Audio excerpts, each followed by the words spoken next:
क्या हुआ बूढ़ी माँ, आप रो क्यों रही हैं? क्या बताऊं बेटा, मेरे पास एकमात्र घड़ा था, वो भी गिरकर टूट गया। पैसे भी नहीं है कि दूसरा घड़ा खरीदूं और ताकत भी नहीं है कि फिर से पानी भर कर लाऊं। अरे पर आप रो क्यों रही हैं? मत रोइए। अच्छा, ये लीजिए मेरे पानी का घड़ा। लेकिन अगर मुझे दे देगा तो तुझे दिक्कत हो जाएगी बेटा। नहीं, आप चिंता मत कीजिए, मेरे पास तो 2 है, कोई दिक्कत नहीं है। तेरा दिल बहुत बड़ा है बेटा, ऊपर वाले तेरा भला करे बेटा, बहुत बड़ा आदमी बने तू। आशीर्वाद दीजिए कि मैं अच्छा इंसान बन पाऊँ बूढ़ी माँ। आप चलिए। अच्छा ठीक है, मैं ये घड़ा आपके घर ही पहुँचा देता हूँ।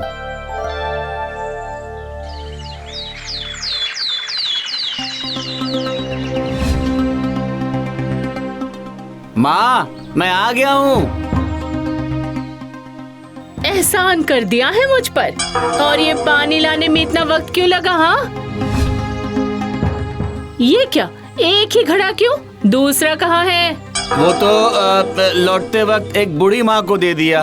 क्या दे दिया? अपना घड़ा किसी और को देकर आया है? ऐसे ही गांव में खाने और पानी की इतनी कमी है और तूने दे दिया? नहीं माँ, दरअसल उन बूढ़ी माँ का घड़ा टूट गया था ना। तो मैं क्या करूं? इतनी गर्मी है और एक घड़े से मेरा क्या ही होगा बता? सगी माँ नहीं हूँ ये सोचकर मुझे काम करवा के मार डालना चाहता है ना? ऐसा क्यों बोल रही हो माँ? मैं हूँ ना, आपको जितनी जरूरत होगी मैं उतनी बार जाकर पानी ला दूंगा। चुप कर, काम ढूंढकर 2 पैसे घर में नहीं ला सकता है और घर की चीजें लोगों में बांटता फिर रहा है, निकम्मा लड़का कहीं का। ठीक है, मैं अभी ये घर छोड़कर चला जाता हूँ। सबसे पहले मैं रुपए कमाऊंगा, उसके बाद ही घर आऊंगा।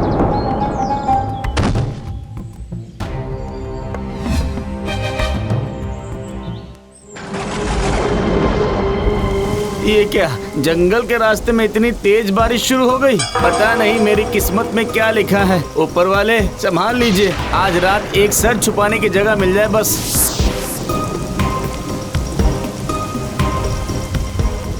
अरे वहाँ वो पीली रोशनी वाली चीज क्या है? जाता हूँ, जाकर देखता हूँ। अरे ये तो एक झोपड़ी है। देखता हूँ, आज रात अगर मैं यहाँ बिता पाऊँ तो। कोई है क्या? कोई है क्या अंदर? क्या बात है, ये कैसी आवाज है?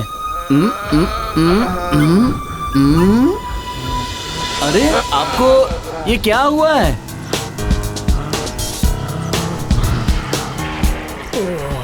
अरे इनका शरीर तो बुखार से जल रहा है, मुझे अभी तुरंत कुछ करना होगा।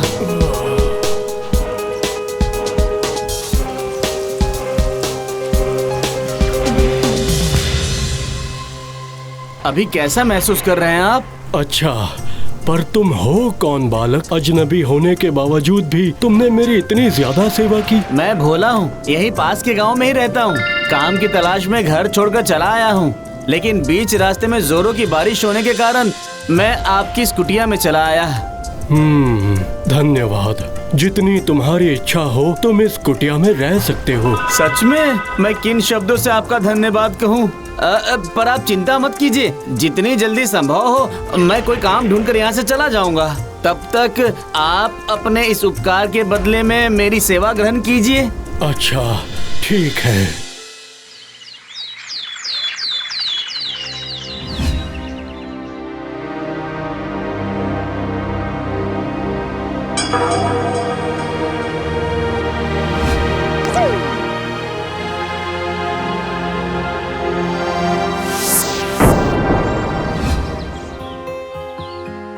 अरे एक के बाद एक दिन निकलते जा रहे हैं। इतना काम ढूंढने के बाद भी कहीं कोई काम नहीं मिल पाया। पता नहीं और कितने दिनों तक इन ब्राह्मण देव की कुटिया में आश्रय लेना पड़ेगा, क्या जाने।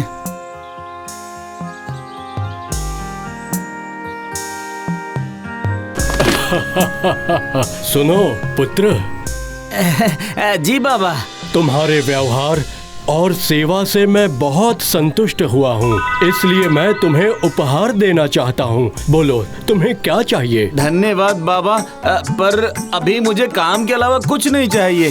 काम के बदले रुपए मैं तुम्हें नहीं दे पाऊंगा, पर पुरस्कार के स्वरूप मैं कीमती वस्तु अवश्य ही दे सकता हूँ। चलो मेरे साथ आओ।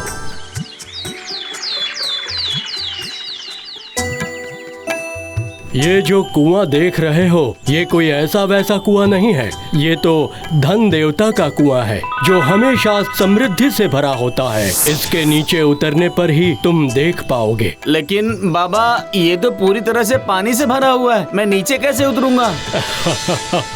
चिंता मत करो, ये सब माया है। ओम ओम ओम ओम।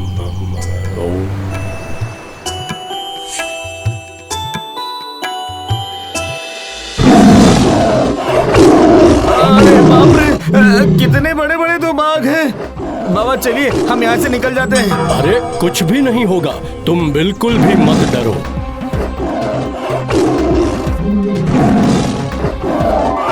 पुत्र, यहाँ से तुम्हारी जो इच्छा है वो तुम ले जा सकते हो। वो क्या है बाबा, जो ऐसे हवा में लटक रही है? वो जो है क्षय ना होने वाली मिट्टी और पानी है। इस मिट्टी से जो पैदा होता है वो सोने का हो जाता है, और वो पानी पीने से सारे रोगों से मुक्ति मिल जाती है। ऐसा है क्या? ये तो कमाल की बात है, तो फिर मैं वही लूंगा। हाँ, लेकिन वो सब एक बार इस्तेमाल किया जा सकता है। फिर भी लेना चाहते हो? जी बाबा, ऐसी मिट्टी और पानी से कीमती और कुछ भी नहीं हो सकता है। ठीक है, ठीक है, तो फिर वहाँ जाकर ले लो। साधु बाबा, ओ साधु बाबा, कहाँ हो आप? बाबा, मैं भाग्य देवता हूँ। तुम्हारे अच्छे चरित्र और परोपकारी स्वभाव की वजह से मैं बहुत खुश हुआ हूँ। अब तुम ये पुरस्कार लेकर घर लौट जाओ। तुम्हारी सारी समस्याएं दूर हो जाएंगी। तुम्हारा कल्याण हो। मैं धन्य हो गया। धन्यवाद आपका, आपकी असीम कृपा है। अब मैं सोने की फसल जरूर उगाऊंगा और पानी पिलाकर लोगों को स्वस्थ करूंगा। जाता हूँ, अब मैं वापस लौटकर माँ को बताता हूँ।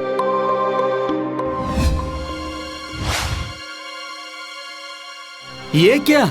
ये गांव की कैसी हालत है? फसल सूख गए हैं, मिट्टी में दरारें पड़ गई हैं, एक बूंद पानी तक नहीं है। ये क्या काका, आपकी ऐसी हालत क्यों हो गई? और ये गांव में क्या हो गया? अब मैं क्या बताऊं, गांव में सूखा पड़ गया है।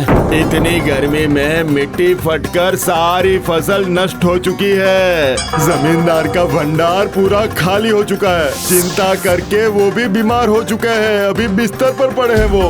गांव में किसी को भी कुछ खाने को नहीं मिल रहा है। क्या कहा? हाँ, जिनके लिए संभव था वो लोग सब दूसरी जगह चले गए। हम लोग बच गए हैं यहाँ पर। पता नहीं क्या होगा हम लोगों का। गांव की हालत इतनी बुरी है, क्या पता माँ कैसी होगी। पहले जाकर देखता हूँ।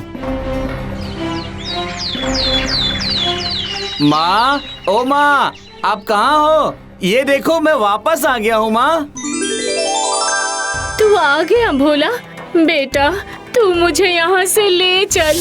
यहाँ रहेंगे तो हम लोग भूखे पेट मर जाएंगे। नहीं नहीं, आप चिंता मत करिए माँ, मैं आ गया हूँ, अब सब ठीक हो जाएगा। ये देखिए, मैं क्षय नहीं होने वाली जादुई मिट्टी और पानी लाया हूँ। धन देवता के कुएं से लाया हूँ माँ। क्या? धन देवता का कुआं? इसका मतलब तो वहाँ बहुत सारी सोने चांदी और धन संपत्ति होगी। पर तू वहाँ से सोने चांदी ना लाकर सिर्फ ये मिट्टी और पानी लेकर आया है। ये किस काम आएगा बता? नहीं, यहाँ कुछ कहकर वक्त बर्बाद करने से कोई फायदा नहीं होगा। माँ समझेगी भी नहीं। मैं यहाँ से जाता हूँ। जो करने का सोचा था वो अभी ही कर लेता हूँ। क्यों रे, तू चुप क्यों है? बोल, ये सब किस काम आएगा, जरा मैं भी तो सुनूं। अभी कहने पर आप समझोगी नहीं। मैं अभी चलता हूँ।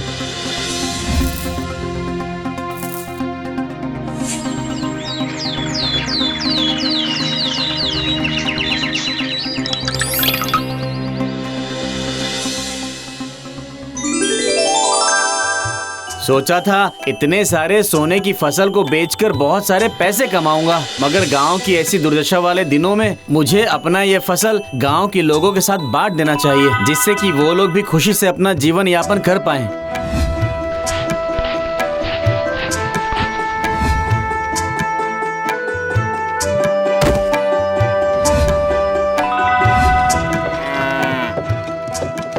जानता हूँ माँ फिर से गुस्सा हो जाएगी, सोने की फसल देकर कहेगी क्या जरूरत थी सबको देने की। ठीक है, उनकी बात भी सुन लूंगा मैं। वो देखिए भोला आ गया है। तुम्हारा ही इंतजार था। तुम्हें क्या कहकर धन्यवाद दूं मैं? गांव में इतने बड़े संकट से तुमने ही सबको बचाया है भोला।